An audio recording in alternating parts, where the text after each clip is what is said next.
সুপ্রিয় শিক্ষার্থী বন্ধুরা, আমরা ইতিমধ্যে নবম শ্রেণীর জীবন জীবিকা বিষয়ের ধাপ ক এবং খ এর উত্তরগুলো আমরা দিয়ে দিয়েছি। এবার আমরা আলোচনা করব ধাপ গ, ঘ এবং ঙ এর উত্তর নিয়ে আলোচনা করব। আমরা ধাপ গ এর উত্তরে চলে যাব। আমরা দেখব ধাপ গ এর উত্তরটা। ধাপ ঘ, ব্যবসায় প্রত্যাশা ও প্রভাব নিরূপণ। প্রত্যাশা: আমি মেডিসিন ব্যবসা শুরু করার মাধ্যমে প্রথমে স্থানীয় বা ছেলেমেয়েরা এবং নতুন ব্যবসায়ীদের জন্য একটি কার্যকরী দামি প্রকল্প প্রদান করার প্রত্যাশা করি। আমি একটি সুসংগত এবং স্থায়ী ব্যবসা গঠনের প্রত্যাশা করি যা লোকসমূহের প্রয়োজন মোতাবেক প্রচুর মার্কেটিং এবং বিপণন প্রদান করবে।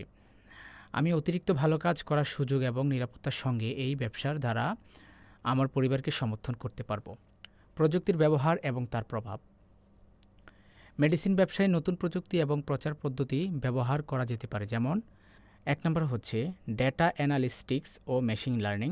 গ্রাহকের চাহিদার ভিত্তিতে প্রতিটি কোম্পানির মেডিসিনের মার্কেটিং ক্যাম্পেইনের প্রভাবশালীতা বৃদ্ধি করতে ডেটা অ্যানালিস্টিক্স এবং মেশিন লার্নিং ব্যবহার করা যেতে পারে, ফলে মেডিসিনের নাম এবং এর মূল্য এন্ট্রি করা যাবে। দুই নম্বরে হচ্ছে সোশ্যাল মিডিয়া মার্কেটিং টুলস। বিভিন্ন সোশ্যাল মিডিয়া প্ল্যাটফর্মে টার্গেটিং এবং রিটার্গেটিং পরিচালনার জন্য সুসংগত টুলস ব্যবহার করা। এই প্রযুক্তিগুলো ব্যবসায়ের দ্রুত ও কার্যকর প্রবর্তন সাহায্য করতে পারে এবং আমাদের ব্যবসার দায়িত্বকে প্রভাবিত করতে পারে। প্রাথমিকভাবে ব্যবসা টেকসই এবং উদ্ভাবনীমূলক কেন? মেডিসিন ব্যবসা টেকসই এবং উদ্ভাবনীমূলক হিসাবে মনে করা যেতে পারে কারণ এক নম্বরে হচ্ছে ব্যবসার উন্নতির সম্ভাবনা। মেডিসিন ব্যবসার একটি দ্রুত পরিবর্তনশীল ও সুযোগপূর্ণ ব্যবসা যা বাজারের চাহিদা অনুযায়ী প্রসারিত হতে পারে। দুই নম্বরে হচ্ছে আধুনিক বিপণন পদ্ধতির সুযোগ। নতুন প্রযুক্তিগত উপায়ে মার্কেটিং এবং বিপণনের পদ্ধতির ব্যবহার করে একটি স্বল্প সময়ে গ্রাহকের জন্য প্রভাবশালী প্রক্রিয়া অর্জন করা সম্ভব। তিন নম্বরে হচ্ছে উচ্চ লাভজনকতা। মেডিসিন ব্যবসার মাধ্যমে নিশ্চিত সুযোগের সাথে বেশি লাভ উপার্জন করা সম্ভব। ধাপ ঘ, ব্যবসাটির জন্য আর্থিক বিশ্লেষণ। মূলধনের প্রাক্কলন এবং সংগ্রহ। এক, সম্ভাব্য মূলধনের প্রাক্কলন মেডিসিন ব্যবসায় শুরু করার জন্য প্রাথমিকভাবে লাগাতে পারে মেডিসিন প্রকল্পের জন্য সকল কোম্পানির মেডিসিন এবং কার্যালয় ভাড়া গ্রহণ করা। এছাড়াও প্রয়োজন হলে মার্কেটিংয়ের সেবা প্রতিষ্ঠানের উপর বিনিয়োগ করা যেতে পারে। এই সমস্যা সমাধানের মাধ্যমে আমি প্রথমে প্রযুক্তিগত প্রকল্পের জন্য প্রাথমিক মূলধন সংগ্রহ করতে পারি। দু নম্বরে হচ্ছে মূলধন সংগ্রহের পদক্ষেপ। আমি একসাথে ব্যবসায়িক ঋণ পাওয়া পরিকল্পনা বাস্তবায়ন করতে পারি, যেখানে ব্যবসার প্রকল্পের জন্য উপযুক্ত পরিমাণ মূলধন পাওয়া যাবে। ব্যবসায় সম্ভাব্য আয়, ব্যয় ও মুনাফা। আয়ের উন্নতি প্রাক্কলন। মেডিসিন ব্যবসায়ী হিসেবে আমি প্রাথমিকভাবে স্থানীয় বা ছেলেমেয়েরা এবং নতুন ব্যবসায়ীদের জন্য ধারণা প্রদান করব। এছাড়াও আমি বিভিন্ন প্রকল্পে প্রযুক্তিগত মার্কেটিং এবং বিপণন সেবা প্রদান করতে পারি, যা লোকসমূহের চাহিদার মোতাবেক প্রচুর মার্কেটিং প্রসারিত হতে পারে।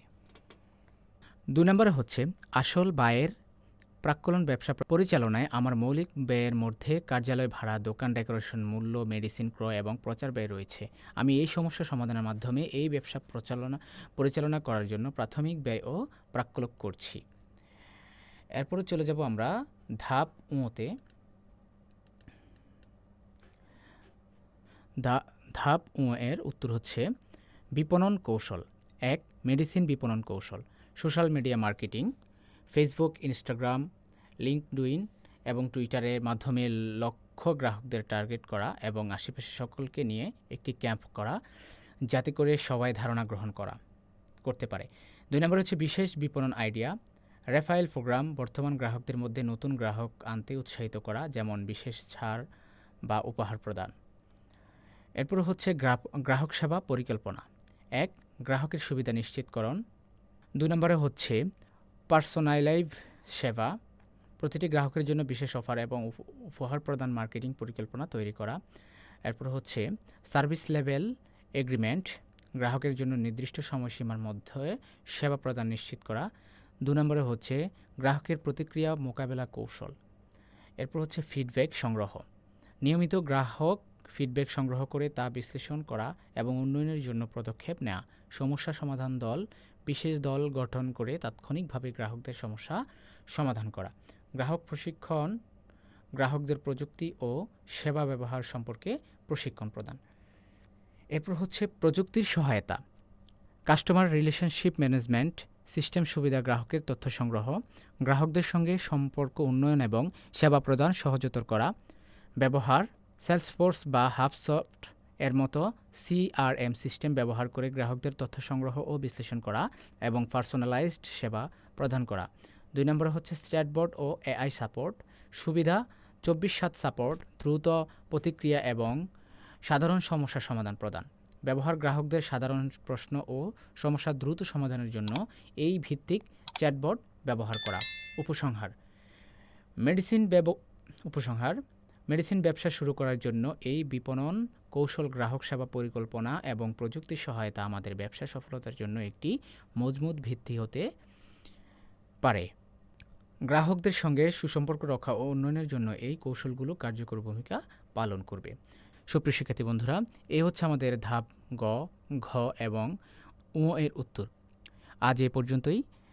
সামনে প্রশ্ন এবং সমাধান পেতে আমাদের চ্যানেলটি সাবস্ক্রাইব করে আমাদের সাথে থাকবে। ধন্যবাদ।